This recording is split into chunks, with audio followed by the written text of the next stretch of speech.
Faire tomber les tabous autour du handicap et briser les chaînes qui nous éloignent de ceux qui diffèrent de nous. Le tout autour d'une seule et même passion, la danse. C'était en tout cas le rêve de Cécile il y a 20 ans et aujourd'hui son rêve est bel et bien réel. Il s'appelle Au nom de la danse. Une compagnie basée à La Farlède qui fait danser les personnes en situation de handicap, quels qu'ils soient.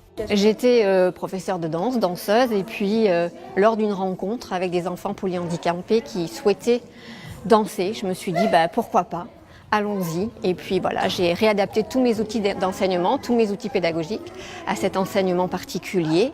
Et puis ça a grandi. Je pense qu'il y avait vraiment un manque au niveau artistique pour les personnes en situation de handicap. Et puis on s'aperçoit que ce sont des danseurs extraordinaires. Le principe fondamental, pouvoir rendre accessible la culture et l'art de la danse à tous.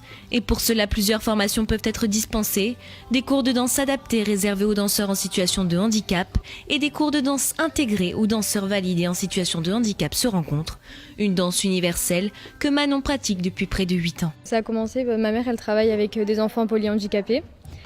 Et la structure dans laquelle elle travaillait avec Cécile.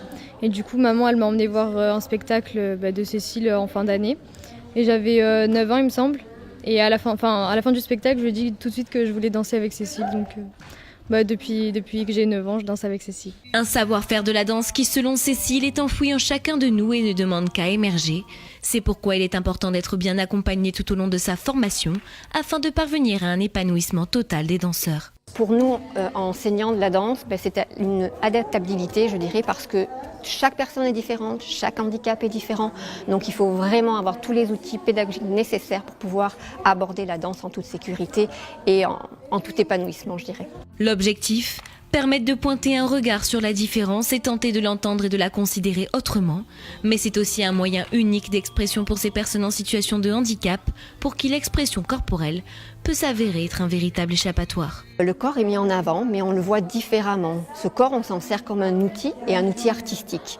Il devient libre de s'exprimer, libre de faire passer des messages, et ça c'est important pour faire passer des messages. On ne se pose pas du tout en tant que thérapeute, ça c'est une évidence, on est des professeurs de danse, des chorégraphes, mais bien sûr je ne peux pas nier le fait que la danse est quelque chose qui développe chez eux des capacités qu'ils ne se croyaient pas avoir, et puis bien sûr au niveau de l'estime de soi c'est quelque chose de très important. Des bienfaits que l'on retrouve au fur et à mesure de la chorégraphie dans les yeux des danseurs, qui l'espace de quelques instants oublient les difficultés de leur vie quotidienne.